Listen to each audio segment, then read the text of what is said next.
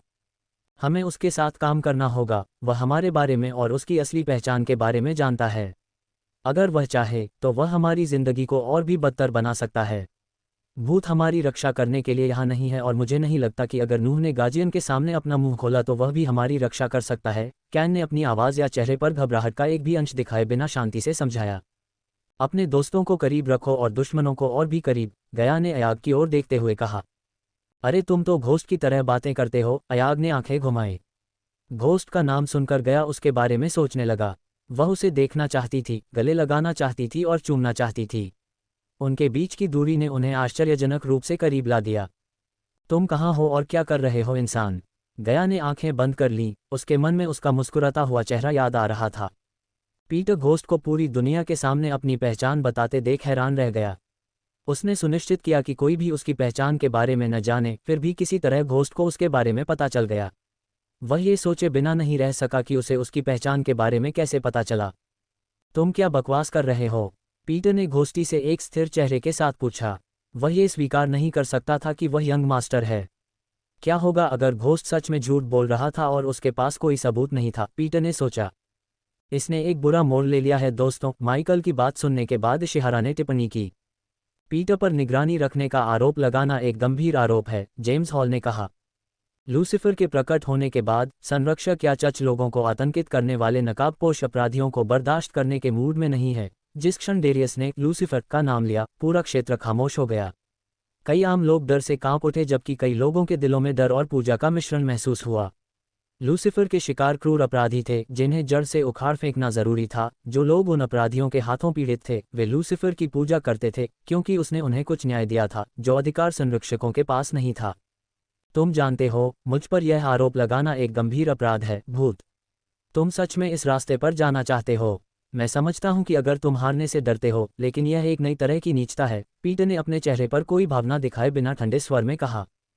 तुमसे डर लगता है? हा हा हा, तुम मजाक कर रहे हो न?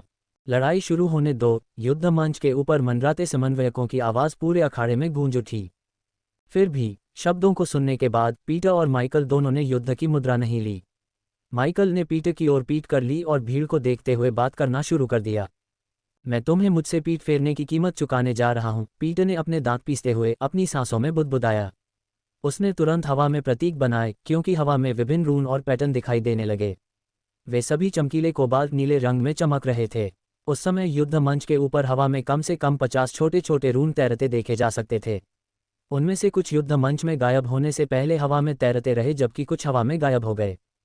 हालांकि मुझे नए दोस्त बनाना पसंद है और लोगों को अलग थलग करना पसंद नहीं है। मैं एक बहुत ही निजी व्यक्ति हूं जिसे गोपनीयता पसंद है।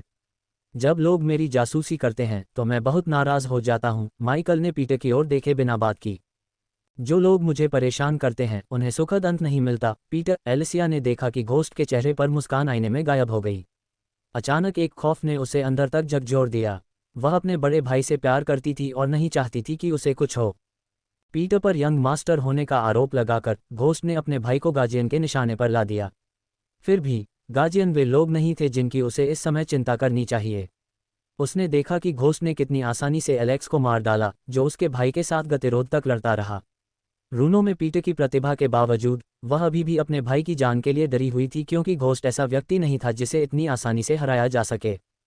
तुम्हें पता है कि जब तुम उस रात मुझसे लड़ने आए थे तो मैं आसानी से तुम्हारी खाल उतारकर अपने ड्रैगन को खिला सकता था। माइकल ने नाइटमेयर को आंख मारी, जिसने क्लेयर की गोद में खड़े माइकल की ओर हाथ हिलाया। लेकिन इसमें मजा कहाँ है?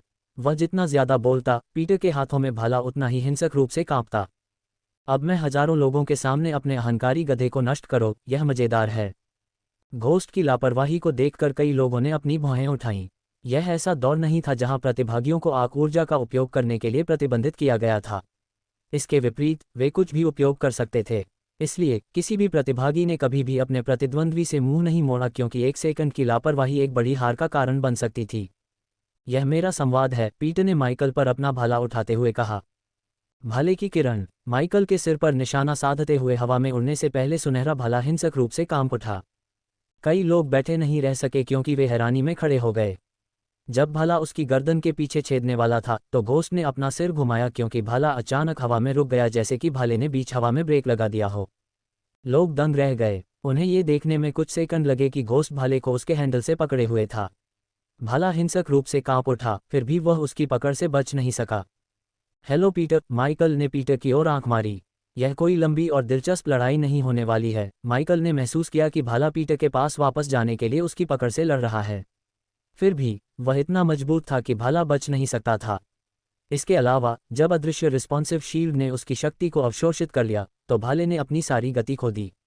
रिस्पॉन्सिव शील्ड को कुछ स्तरों पर अपग्रेड करने के बाद माइकल अब यह तय कर सकता था कि वह चाहता है कि दूसरे लोग शील्ड को आते हुए देखें या नहीं। क्योंकि पीटर घोस्ट के हाथ से भाला वापस बुलाने की पूरी कोशिश कर रहा था, उसकी आंखों की नसें खुल गईं, जिससे उसकी आंखें लाल हो गईं। पीटर ने भाला बुलाने में अपनी कठिनाई को अपने चेहरे पर दिखने से छिपाया। फिर भी जब माइकल ने पीटर को संघर्ष करते देखा तो उसने अपना सिर झुकाया। ओह, तुम्हें इसकी ज़रूरत है, ये लो। माइकल ने भाला वापस पीटर को फेंक दिया। हवा के कदम। पीटर ने एक और जादू किया क्योंकि वह अचानक युद्ध के मंच से गायब हो गया। वह कहाँ गया? इशिहारा ने पूछा। कई लोगों के दिमाग में भी यही सवाल था। अचानक पीटर पीछे से पतली हवा में प्रकट हुआ। माइकल। एक सेकंड बर्बाद किए बिना पीटर ने माइकल की पीठ पर भाला फेंका। फिर भी जब भाले की नोक घोस्ट से बस कुछ इंच दूर थी तो पीटर को लगा कि कोई अदृश्य शक्ति उसे रोक रही है। उसे आश्चर्य नहीं हुआ क्योंकि वह घोस्ट की रिस्पॉन्सिव शील्ड के बारे में जानता था। उसने उस समय शक्ति महसूस की जब उसने सनराइज संप्रदाय के जंगल में घोस्ट से लड़ाई की थी। हालांकि उस समय उसने जो शक्ति महसूस की वह उस शक्ति से कहीं ज्यादा थी जो उसने पहली बार घोस्ट से लड़ाई के समय महसूस की थी। अगले ही पल घोस्ट ने फिर से मुड़कर भाले को उसके हैंडल से पकड़ लिया। दूसरों को ऐसा लगा कि माइकल ने भाले को पकड़कर उसे छुरा घोंपने से रोक दिया, लेकिन केवल पीटर को पता था कि यह जादू ही था जिसने उसे रोका था। युद्ध के मंच पर उसने जो रून रखे थे वे घोस्ट को कोई भी जादू करने से रोकने वाले थे।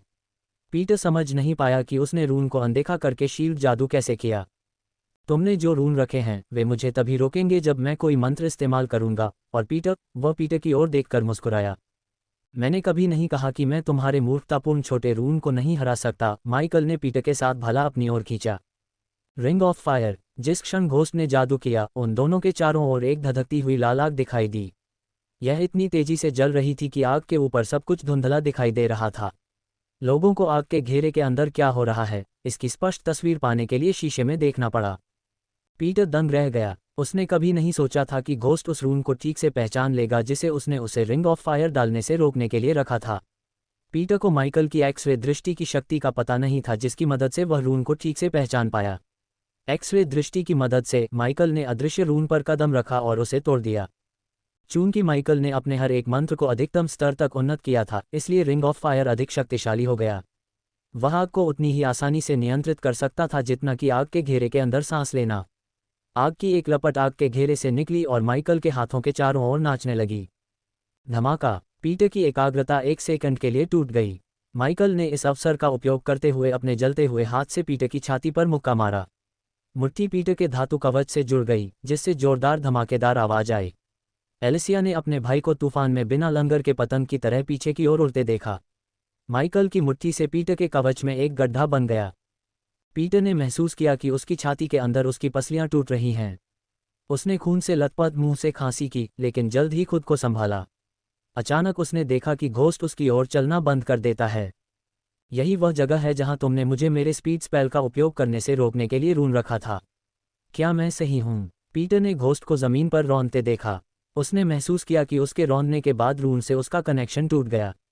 उसे पता था कि घोस्ट ने अभी अभी एक और रून को नष्ट किया है। वह रन को ठीक से पहचान रहा है और उन्हें नष्ट कर रहा है। एक ऐसा कारनामा जिसे कई प्रतिभाशाली साधक समझने में संघर्ष करते हैं। जेम्स हॉल घोस्ट से अधिक आश्चर्यचकित लग रहा था। दूसरी ओर डेरियस एक कमेंटेटर होने के बावजूद चुप था। वह पूरी तरह से घोस्ट की चालों पर ध्यान केंद्रित कर रहा था। तुम्हारा भाई मुसीबत में है एलिसिया, नॉर्विन ने कहा, जैसे कि एलिसिया को पर्याप्त चिंता नहीं थी। Lightning dash. रून को नष्ट करने के बाद उसे लाइटनिंग डैश का उपयोग करने से रोकने के लिए कुछ भी नहीं था। उसकी अत्यधिक गति ने एक आफ्टर इमेज छोड़ दिया। जैसे ही पीटर आफ्टर इमेज को देखता है, घोस्ट वास्तव में उसके सामने आ जाता है। Boom boom boom. पीटर खुद का बचाव करने में बहुत धीमा था। माइकल ने तेजी से उसे मुक्का मारा जिससे पीटर पीछे की ओर धकेल दिया गया। हर एक मुक्का कवच के जोड़ों जैसे कमजोर बिंदुओं को निशाना बनाता था। इसलिए कवच में दरारें और डेंट बनने लगे। एलिसिया का खून खौल उठा, अपने भाई को घोस्ट द्वारा पीटा जाता देख। भीड़ ने देखा कि पीटर मुक्कों से बचने की कोशिश कर रहा था, फिर भी वह एक भी मुक्का बचने में विफल रहा। पलक झपकते ही पीटर का कवच इतना कुचल गया कि उसे पहचाना नहीं जा सका। जब सभी ने सोचा कि घोस्ट पीटर को मौका दे सकता है, तो उसने पीटर को उसकी गर्दन से पकड़ लिया। इतने सारे मुक्के खाने के बाद पीटर अपने चरम पर नहीं था, लेकिन माइकल ने अभी भी उससे निपटना नहीं छोड़ा था। एरेना के ऊपर लगे विशाल दर्पणों में हर कोई घोस्ट को पीटर की गर्दन से उठाते हुए देख रहा था। पीटर ने घोस्ट को मुक्का मारने के लिए अपने शरीर में बची हुई थोड़ी सी ताकत जुटाई। पीटर से मुक्का खाने के बाद घोस्ट ने दयनीय हंसी उड़ाई। पीटर घोस्ट से पूरी तरह से स्तब्ध था। जब उसने पहली बार घोस्ट से लड़ाई की तो रून्स के बावजूद उसकी हरकतें धीमी थीं, उसकी लड़ाई की तकनीक ढीली थी। साथ ही उसकी प्रतिक्रिया का समय बहुत धीमा था। हालांकि इस बार घोस्ट एक नए व्यक्ति की तरह लड़ा। पीटर उसके हमलों से बच भी नहीं सका क्योंकि वह बहुत तेज था। इसके अलावा घोस्ट ने बिना किसी रुकावट के युद्ध के मंच पर रखे रून्स को नष्ट करने में सक्षम था। यह संभव नहीं होना चाहिए था, फिर भी कहीं न कहीं घोस्ट ने उन्हें नष्ट कर दिया। घोस्ट के मंत्रों और कौशल को प्रतिबंधित करने वाले रून्स के बिना पीटर की उसे हराने की योजना विफल हो गई। धमाका! अचानक माइकल ने पीटर को फर्श पर पटक दिया, जिससे युद्ध के मंच पर लगभग एक गड्ढा बन गया। पटकने की ताकत से पीटर के हाथों में भाला उड़ गया। पीटर की आंखों की रोशनी उसके अंदर की टूटी हड्डियों के कारण कम होने लगी। सभी की चौंकती निगाहों के सामने माइकल ने अपना हाथ हिलाया और उसके हाथ में एक उपचार औषधि दिखाई दी। मज़ा अभी शुरू हो रहा है पीटर। उसने उपचार औषधि को पीटर के मुंह में डाला क्योंकि पीटर के अंदरूनी घाव धीरे धीरे ठीक हो रहे थे। उसका पीला चेहरा फिर से गुलाबी हो गया। घोस्ट का हाथ अभी भी पीटर की गर्दन के इर्द गिर्द था। पीटर के खड़े होने से पहले ही उसे घोस्ट ने हवा में फेंक दिया। चूंकि पीटर ठीक हो गया था, इसलिए वह बीच में खुद को संतुलित करने में सक्षम था और युद्ध के मंच पर आराम से उतरा। उसने अपना हाथ ऊपर उठाया क्योंकि भाला उसके हाथ में उड़कर आया। तुमने मेरी तलवारबाजी के कौशल के बारे में कुछ कहा? एक घमंडी मुस्कान के साथ पीटर ने घोस्ट को अपनी पीठ पर 2 तलवारें निकालते देखा। इस समय घोस्ट के प्रति पीटर की नफरत अथाह थी।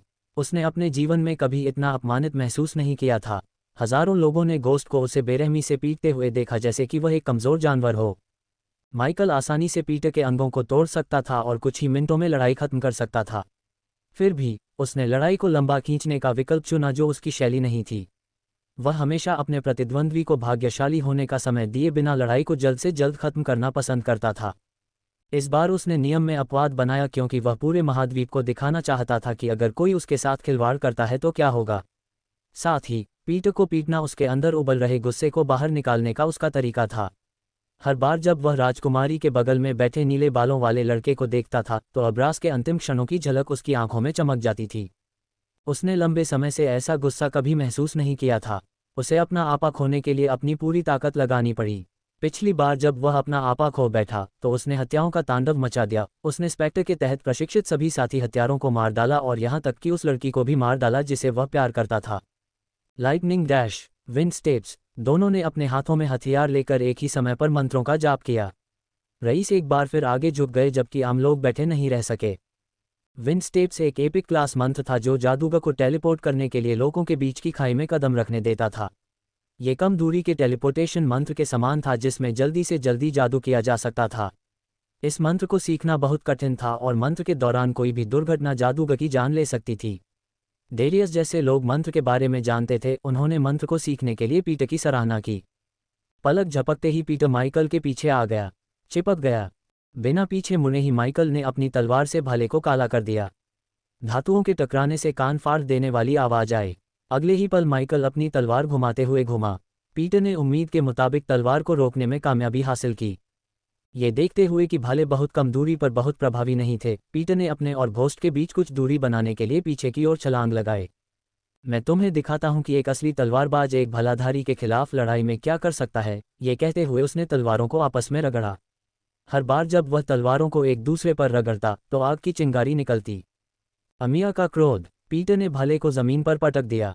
माइकल ने अपने कदम रोक दिए और सुनहरे भाले को हिंसक रूप से कांपते हुए देखा। जल्द ही उसने भाले की नोक से एक चमकदार बैंगनी बवंडर निकलता देखा। हर बीतते सेकंड के साथ बवंडर बड़ा और खतरनाक होता गया। बवंडर धीरे धीरे माइकल की ओर बढ़ रहा था। जब लोगों ने बवंडर को करीब से देखा तो उन्हें बवंडर में भालों की धुंधली छवियां दिखाई दे रही थीं। वह आगे क्यों नहीं बढ़ रहा है? एथन अपने बेटे के बारे में चिंतित था। एथन उन लोगों में से एक था जो जानता था कि मंत्र किस वर्ग का है, महाकाव्य वर्ग। आमतौर पर इन मंत्रों को डालने में बहुत समय लगता है, फिर भी पीटर ने कुछ सेकंड में ही मंत्र डाल दिया। ये पीटर की मंत्रों और रूनों पर महारत का सबूत था। एथन के विपरीत माइकल को इस बात की चिंता नहीं थी कि बवंडर उसकी ओर बढ़ रहा है। वास्तव में वह बहुत खुश था।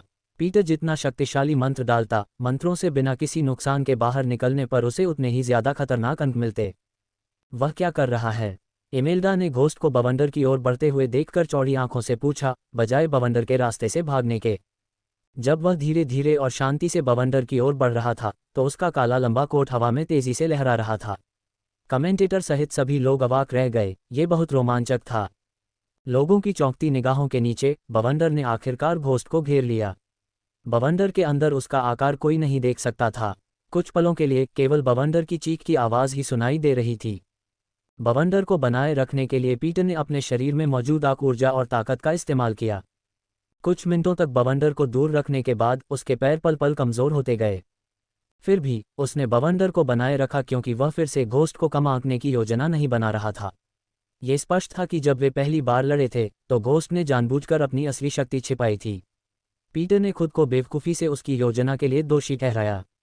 अपनी शुरुआती लड़ाई के बाद पीटर ने घोस्ट को गंभीरता से नहीं लिया। इसलिए उसने कोई दूसरी रणनीति नहीं बनाई, बल्कि उसी योजना के साथ लड़ने के लिए आया जिसका इस्तेमाल उसने अपनी पहली लड़ाई में किया था। अगर उसने घोस्ट को कम नहीं आंका होता तो उसने घोस्ट को हराने के लिए नए रन बनाए होते और उसकी पिटाई नहीं होती। Hello Peter. अचानक पीटर को अपनी रीढ़ की हड्डी में ठंडक महसूस हुई जब उसने बवंडर से आती एक शांत आवाज़ सुनी। कई लोग चौंक गए जब उन्होंने घोस्ट को बवंडर से बाहर निकलते देखा। उसके चेहरे पर एक भी कट नहीं था। नहीं, असंभव, पीटर ने बुदबुदाया, क्योंकि उसका दिमाग खाली हो गया था। माना कि घोस्ट के पास उससे ज्यादा साधना शक्ति थी, फिर भी एक लेवल 10 कोर फॉर्मेशन स्टेज योद्धा के लिए भी बवंडर का सामना करना और बिना किसी चोट के बाहर आना संभव नहीं था। Lightning dash. माइकल के चेहरे पर मुस्कान गायब हो गई जब उसने जादू किया। पलक झपकते ही वह पीटर के सामने आ गया, क्योंकि पीटर ने खुद का बचाव करने के लिए अपना भाला उठाया। बहुत देर हो चुकी थी क्योंकि घोस्ट ने अपनी तलवार घुमाई जिससे उसके कंधे पर गहरा घाव हो गया। दर्द से लड़ने के लिए अपने दांत पीसते हुए पीटर ने अपना भाला घुमाया, लेकिन उसे एक बार फिर अपने दूसरे कंधे में दर्द महसूस हुआ। फिर उसके पेट, पैर, चेहरे, छाती और शरीर के हर हिस्से में। वह अब घोस्ट को देख भी नहीं सकता था। उसने सिर्फ घोस्ट की तलवार घुमाने की तस्वीरें देखी थीं। डेरियस अवाक था। उसकी हर तलवार सटीक, घातक और शब्दों से परे शानदार थी। पीटर की पीड़ा के बावजूद डेरियस नहीं चाहता था कि घोस्ट रुके। दूसरी ओर अपने भाई को जिंदा चमड़ी उधेड़ते देख एलिसिया का दिल रो पड़ा। ये सच था कि उपचार की व्यवस्था ने पीटर को जिंदा रखा, लेकिन ये घोस्ट को लगभग 100 घाव करने से नहीं रोक पाया। पीटर का कवच पहले ही गिर चुका था क्योंकि घोस्ट ने पीटर को खून से लाल कर दिया था। कमीने। एलिसिया अब अपना गुस्सा नहीं रोक पाए और उसने सीट की बांह पर जोरदार प्रहार किया। खून की कमी के कारण पीटर जमीन पर गिर गया, उसकी सारी ताकत खत्म हो गई। घोस्ट निर्दयी था, उसने पीटर को कभी भी मैं आत्मसमर्पण करता हूं शब्द बोलने का मौका नहीं दिया। ऐसा नहीं था कि पीटर आत्मसमर्पण करेगा, कई लोगों को उम्मीद थी कि घोस्ट उसे मौका देगा। यहां तक कि क्लेयर ने भी घोस्ट को पीटर को बेरहमी से काटते हुए पेट में लात मारते हुए देखा। कभी कभी घोस्ट अपनी निर्दयता से उसे डरा देता था। रुको। आखिरकार एलिसिया का गुस्सा फूट पड़ा। उसकी गरजती आवाज ने सभी बड़बड़ाहट को बंद कर दिया और कमेंटेटर, वीआईपी मेहमानों और खुद घोस्ट सहित भीड़ का ध्यान आकर्षित किया। माइकल ने पीटर के खून से लथपथ चेहरे पर एक पैर रखा। एलिसिया को लड़ाई में बाधा डालते देख टूर्नामेंट समिति के गार्ड उसके पास पहुंचे, इससे पहले कि वह कुछ और बेवकूफ़ी कर पाती। देखो, तुम्हारी बहन वहां चिल्ला रही है। माइकल ने पीटर के चेहरे पर फिर से रौंदने से पहले हंसी उड़ाई। मैं तुम्हें मार डालूंगा, एलिसिया चिल्लाए। नॉर्विन उसे इस तरह अपना धैर्य खोते देखकर दंग रह गया। वह अपनी भावनाओं को दिखाने में कभी अच्छी नहीं रही थी, लेकिन अब अपने भाई को इस तरह से पिटते देखकर वह अपना दिमाग खो बैठी थी। तुम्हें उसे कुछ बेवकूफ़ी करने से रोकना चाहिए। माइकल ने अपने ऊपर तैर रहे समन्वयकों को देखा और कहा, ओ बहुत ज्यादा खून। जबकि कुछ समन्वयक एलिसिया की दिशा में उड़ रहे थे, माइकल ने अपना ध्यान वापस पीटर पर केंद्रित कर दिया। वह पीटर के नीचे खून के तालाब को देखकर मुस्कुराया। चलो खून को पहुँचते हैं। माइकल की बात सुनकर सभी को ठंड लग गई। जल्द ही कई लोगों की आंखें चौड़ी हो गईं। उसने पीटर के दाहिने पैर को पकड़ा और उसे हवा में उठा लिया और फिर पीटर के शरीर का इस्तेमाल पोछे की तरह खून पोंछने लगा। कमीने। एलिसिया की चीख से अखाड़ा गूंज उठा। हालांकि इससे पहले कि वह मंडप से नीचे युद्ध के मंच पर कूद पाती, समन्वयकों ने उसे ऐसा करने से रोकने के लिए एक अदृश्य बल क्षेत्र भेजा। समन्वयक युद्ध समाप्त करने के लिए युद्ध मंच पर आने के लिए तैयार थे। इस बिंदु पर यह स्पष्ट था कि पीटर उसे हराने का कोई तरीका नहीं था। उपचार सरणी ही एकमात्र चीज थी जिसने उसे जीवित रखा। एलिसिया उसके सामने अदृश्य बल क्षेत्र को विस्फोटित कर रही थी। उसने देखा कि घोस्ट अपने लगभग मृत भाई के सामने बैठा हुआ है।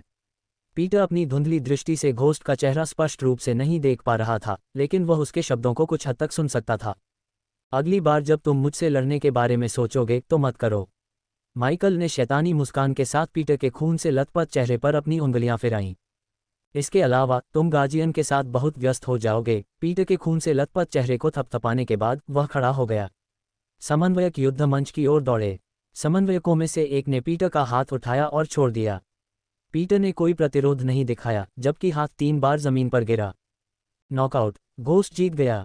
समन्वयकों की बात सुनकर सूर्योदय संप्रदाय के मंडप में जयकारे गूंज उठे। हालांकि पहले की तुलना में जयकारे कम तेज थे। घोस्ट की निर्दयता देखकर कई लोग सदमे में थे। कोई भी प्रतिभागी घोस्ट जितना क्रूर और निर्दयी नहीं था। कई प्रतिभागी उसके साथ युद्ध मंच पर जाने से भी कांप उठे। यहाँ तक कि सूर्योदय संप्रदाय के शिष्य भी कांप उठे। घोस्ट के प्रति उनका सम्मान और पूजा धीरे धीरे भय में बदल रही थी। युद्ध मंच के केंद्र की ओर जाते हुए उसने 2 तलवारें घुमाईं, क्योंकि पीटर का खून जमीन पर बिखरा हुआ था। अपनी तलवारें निकालते हुए उसने अपनी कलाई हिलाई और उसके हाथ में एक नीला क्रिस्टल दिखाई दिया। दूसरे वीआईपी मंडप पर खड़े होकर पीटन और जानाली ने देखा कि घोस्ट की नज़र उन पर पड़ी। क्या वह हमें देख रहा है? जानाली ने पीटन से पूछा। जल्द ही उसकी नज़र डेरियस पर पड़ी। इसे स्क्रीन पर लगाओ, लोगों और अभिभावकों को ये देखना चाहिए। माइकल ने क्रिस्टल को डेरियस की ओर तैरते हुए भेजा। सभी के चेहरे पर आश्चर्य की झलक थी। वे ये देखने के लिए उत्सुक थे कि क्रिस्टल में क्या है। चूंकि घोस्ट ने पीटर पर युवा मास्टर होने का आरोप लगाया था, इसलिए किसी को उम्मीद नहीं थी कि क्रिस्टल में घोस्ट के दावे को साबित करने के लिए कोई सबूत होगा। एलिसिया का दिल तेजी से धड़क रहा था। उसने बल क्षेत्र को पीटना बंद कर दिया और डेरियस की ओर तैरते हुए क्रिस्टल को घूरने लगी। मैं अभी भी सदमे में हूं, लेकिन ऐसा लगता है कि मुझे एक और के लिए तैयार रहना होगा, इशिहारा ने टिप्पणी की। ये प्रतिस्पर्धा से एक भयानक रक्तपात में बदल गया है। उसकी निर्दयता को स्वीकार करना कठिन है। जेम्स हॉल ने अपनी भौहें सिकुड़ी। वह कई वर्षों से कमेंटेटर था, लेकिन उसने कभी घोस्ट जैसा खूनी व्यक्ति नहीं देखा। ऐसा लगा कि घोस्ट को वास्तव में दूसरों को चोट पहुंचाना और खून में नहाना पसंद था। सरल शब्दों में, जेम्स ने उसे मानव रूप में एक शैतान के रूप में सोचा। माना कि कई दुष्ट साधक थे जिन्होंने घोस्ट से अधिक क्रूर चीजें की, लेकिन घोस्ट में कुछ अलग था। जेम्स हॉल ने घोस्ट को एक ऐसा व्यक्ति माना जो अपने दुश्मनों के साथ कुछ भी करने में सक्षम है। जब क्रिस्टल डेरियस की ओर तैर रहा था तो पीटन और जानाली ने समन्वयकों को पीटर को युद्ध के मंच से अस्पताल में घसीटते हुए देखा। जब घोस्ट ने पहली बार गार्जियन में शामिल होने के उनके प्रस्ताव को अस्वीकार कर दिया तो पीटन हैरान रह गया और उस पर गुस्सा हो गया। हालांकि टूर्नामेंट में उसके कामों को देखने के बाद उसे खुशी हुई कि उसने उनके प्रस्ताव को अस्वीकार कर दिया, क्योंकि यह स्पष्ट था कि वह गार्जियन मटीरियल नहीं था। वह एक सीमा रेखा वाला मनोरोगी भी लग रहा था जिसे खून और हिंसा की प्यास है। अल्फा गार्जियन सहित कई गार्जियन के विपरीत घोस्ट को उनके लिए खतरा नहीं माना गया था। पीटन उनसे असहमत थी। गार्जियन राजनीति में बहुत उलझे हुए थे क्योंकि वे अपने असली लक्ष्य से भटक गए थे, अपराधियों को पकड़ना और दुनिया में व्यवस्था लाना। जहां तक पीटन का सवाल है, घोस्ट लूसिफर जितना ही खतरनाक था या उससे भी ज्यादा। वह शक्तिशाली परिवारों के साथ गठबंधन कर रहा था, दोस्त बना रहा था और अपना साम्राज्य बना रहा था। इस समय वह गार्जियन के लिए खतरा नहीं लग रहा था, सिवाय इसके कि इस गति से वह कुछ दशकों में खतरा बन जाएगा। अगर नूह ने कहा कि वह एक खतरा है तो शायद उन्होंने सुन लिया होता, पीटन ने खुद से कहा। वह मुझे मेरी बहन की याद दिलाता है, जानाली ने कहा। पीटन ने उसकी आवाज़ में उदासी का संकेत महसूस किया। ऐसा सिर्फ इसलिए नहीं हुआ क्योंकि उसकी बहन 1 साल पहले लापता हो गई थी, बल्कि इसलिए भी हुआ क्योंकि नागालैंड में किसी ने उसके पिता को जहर दे दिया था। अगर नूह न होता तो वह पहले ही मर चुका होता। अपने पिता के शरीर में जहर को दूर करने के लिए नूह दुनिया की सबसे खतरनाक जगहों में से एक पर गया, अग्नि क्षेत्र।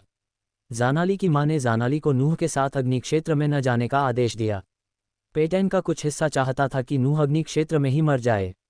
वह चाहती थी कि सब कुछ वैसा ही हो जाए जैसा नूह के गार्जियन में शामिल होने से पहले था। पाइटन की सोच जानाली के शब्दों से बाधित हुई। ऐसा कैसे? पाइटन ने पूछा। उसे भी इस तरह के अनावश्यक खून खराबे में मजा आता था। उसे वास्तव में दूसरों को कष्ट पहुंचाना अच्छा लगता था, जिसमें उसका अपना परिवार भी शामिल था। पाइटन की आंखें भर आईं, वह अपने पिता के बारे में सोच रही थी जो मौत के कगार पर थे और गया। ऐसा नहीं है कि तुम और तुम्हारा परिवार गया के मामले में पूरी तरह से निर्दोष है जानाली। एक पल के लिए जानाली को यकीन ही नहीं हुआ कि उसने अभी अभी पाइटन से क्या सुना। उसने पहले कभी उससे इस तरह बात नहीं की थी। नूह के प्रति पाइटन का अवचेतन गुस्सा जानाली की ओर मुड़ गया। पाइटन, तुम्हारा क्या मतलब था? कुछ नहीं, पीटन ने अपना हाथ हिलाया लेकिन जानाली ने जाने नहीं दिया। तुम्हें निश्चित रूप से मुझसे कुछ कहना है, इसलिए मुझे बताओ पीटन। तुम्हें लगता है कि मेरी बहन ने जो किया उसके लिए हम दोषी हैं? जानाली की आवाज़ से ऐसा नहीं लग रहा था कि वह नाराज़ थी बल्कि उदास और चिंतित थी। पीटन ने आह भरी, उसे एहसास हुआ कि उसके आवेग ने उसे मात दे दी है। तुम्हारे पिता ने गद्दी ले ली जो उसके अधिकार में थी और उसने तुम्हें देने का फैसला किया जानाली। इसलिए तुम्हारी बहन की जगह कोई भी व्यक्ति विश्वासघात महसूस करेगा। उसके शब्दों ने जानाली को फिर से चौंका दिया। उसे लगा कि पीटन उसे समझ गया है, लेकिन जानाली को एहसास हुआ कि वह गलत सोच रही थी। मुझे वह सिंहासन कभी नहीं चाहिए था पीटन, उसने मुझे सिंहासन लेने के लिए मजबूर किया। तुम्हें पता है क्यों? अगर वह सिंहासन पर होती तो जेलों की कोई ज़रूरत नहीं होती। वह अपनी माँ की तरह ही जज, जूरी और जल्लाद की भूमिका निभाती। मेरी बहन हमेशा नागालैंड में बढ़ते अपराध दर के लिए मुझे और मेरी माँ को दोषी ठहराती थी और कहती थी कि अगर वह या उसकी माँ सिंहासन पर होती तो ऐसा नहीं होता। जानाली ने घोस्ट को युद्ध के मंच से जाते हुए देखा और एक पल के लिए रुक गई। डेरियस और कुछ अन्य लोग क्रिस्टल के साथ छेड़छाड़ कर रहे थे, क्योंकि वह या उसकी माँ निष्पक्ष सुनवाई के बिना अभियुक्तों को मार देती। आपको नहीं पता कि उसकी माँ ने कितने लोगों को बिना किसी सबूत के मौत की सज़ा सुनाई थी ताकि वे पूरी तरह से दोषी साबित हो सकें। वह अपनी अंतरात्मा की आवाज़ सुनती। बेशक कोई अपराधी नहीं, कोई जेल नहीं, कोई उच्च अपराध दर नहीं। सैकड़ों निर्दोष लोग हो सकते थे जिन्हें उसकी माँ ने दोषी कहा था। उसके शासन में मेरे लोग डर में रहते थे, जैसे उसकी माँ गया एक तानाशाह होती। मैंने सिंहासन संभाला क्योंकि मैं नहीं चाहता था कि मेरे लोग डर में रहें। पीटन को पता था कि जानाली सही थी, लेकिन आंशिक रूप से ही सही थी। गया की माँ वास्तव में एक तानाशाह थी, लेकिन उसके शासन में नागालैंड फला फूला, ये सबसे शक्तिशाली राज्यों में से एक था। गया के पिता और जानाली की माँ के शासन में राज्य कमज़ोर हो गया था, लेकिन नए शासकों के अधीन सभी को निष्पक्ष सुनवाई मिल रही थी। बेशक प्रत्येक मामला लंबा खींचता और संसाधनों की बर्बादी करता, फिर भी जानाली और उसकी माँ ने बिना किसी समझौते के सभी के लिए निष्पक्ष सुनवाई की वकालत की। यह उन कारणों में से एक था जिनकी वजह से राज्य कमज़ोर हो गया था। गया की माँ के शासन में सैन्य शक्ति विकसित करने के लिए संसाधन खर्च किए गए। जानाली की माँ के शासन में युद्धग्रस्त देशों की मदद करने, मुकदमों, शरणार्थियों को शरण देने और अन्य राज्यों की मदद करने के लिए अपने द्वारा लिए गए ऋणों का भुगतान करने में संसाधन खर्च किए गए। दोनों रानियों ने अच्छा और बुरा किया था। कुछ ने गया की माँ का पक्ष लिया जबकि कुछ ने जानाली की माँ का पक्ष लिया। पीटन ने इस बारे में बात नहीं की कि कौन सही है और कौन गलत। वास्तव में उसने अब तक जानाली के कार्यों का कभी न्याय नहीं किया था। मैं अपने लोगों के लिए जो सबसे अच्छा होगा वही करूंगा, और गया सबसे अच्छे के विपरीत था। अगर वह मेरे लोगों की परवाह करने के लिए मुझसे नफरत करती है तो ऐसा ही हो। नागालैंड कभी भी युद्ध के लिए भूखा नहीं रहेगा जैसा कि वह पहले था। पीटन जानाली की आंखों में दृढ़ संकल्प देख सकता था। पीटन खुश थी कि उसकी बहन अब वह नहीं रही जो वह हुआ करती थी। राक्षसी साधना प्रतिभा के मामले में केवल कुछ ही व्यक्तियों की तुलना गया से की जा सकती है। गया एक कारण से संरक्षकों की निगरानी सूची में था। देखो, अचानक पीटन और जानाली के समान मंडप में लोग विशाल दर्पणों को देखकर चिल्लाए। वे दोनों ने दर्पण की ओर देखा तो एक अंधेरे कमरे में कुछ भी नहीं जला था, लेकिन दर्पण में कुछ लालटेन दिखाई दे रहे थे। अखाड़ा शांत हो गया, सभी की निगाहें दर्पण पर थीं। कुछ क्षणों के बाद उन्होंने काले कपड़े पहने एक आकृति को अंधेरे कमरे में चलते हुए देखा। लालटेन से आने वाली चमकदार नारंगी रोशनी ने किताबों की रैक, कमरे के केंद्र में गोल मेज और साथ ही कवच स्टैंड की पंक्ति को रोशन कर दिया। लोग उस आकृति की पीठ को घूर रहे थे, इससे पहले कि आकृति धीरे धीरे पीछे मुड़ी। आकृति के कवच को देखते हुए पीटन को यकीन था कि यह वही आकृति थी जिसे कई महान युवाओं ने देखा था जब युवा स्वामी ने उन पर घात लगाया था। ये वह नहीं हो सकता है न? इमेल्डा ने नॉरविन से पूछा जो उसके कंधे पर बैठा था। सुनहरा बबरू चिंतित लग रहा था। उसे नूह की सख्त जरूरत थी ताकि अगर युवा स्वामी एलिसिया का भाई निकला तो किसी तरह से इस गड़बड़ी को ठीक किया जा सके। मुझे उम्मीद है कि ऐसा नहीं होगा, नॉरविन ने कहा। उसके मुंह से शब्द निकलने के तुरंत बाद उसने देखा कि आईने में काली आकृति ने अपने चेहरे को ढकने वाले हुड को उतार दिया। नहीं, एलिसिया के पैर जेली में बदल गए जब उसने आकृति का चेहरा देखा। यह उसका भाई पीटर स्टोन था। नॉरविन ने पीटन और जानाली को अपनी सीटों से जाते हुए देखा। वह अनुमान लगा सकता था कि वे ये सुनिश्चित करने जा रहे थे कि पीटर तब तक उनकी नज़रों में रहे जब तक कि वह गिल्ड में जाने के लिए पर्याप्त रूप से ठीक न हो जाए। बास्टर्ड, नॉर्विन ने घोस्ट को शाप दिया। इस क्षण के बाद से पीटर का जीवन वैसा नहीं होगा जैसा वह हुआ करता था। संरक्षक और जज जांच और परीक्षणों द्वारा उसके जीवन को नरक बना देंगे। यदि पीटर दोषी साबित होता है तो उसकी स्वतंत्रता समाप्त हो जाएगी, या इससे भी बदतर, उसे दक्षिणी महाद्वीप में निर्वासित कर दिया जाएगा। घोस्ट ने पीटर के जीवन को पूरी तरह से नष्ट कर दिया। पीटर जैसे निजी और अभिमानी व्यक्ति के लिए उसने जो किया वह हत्या से भी बदतर था।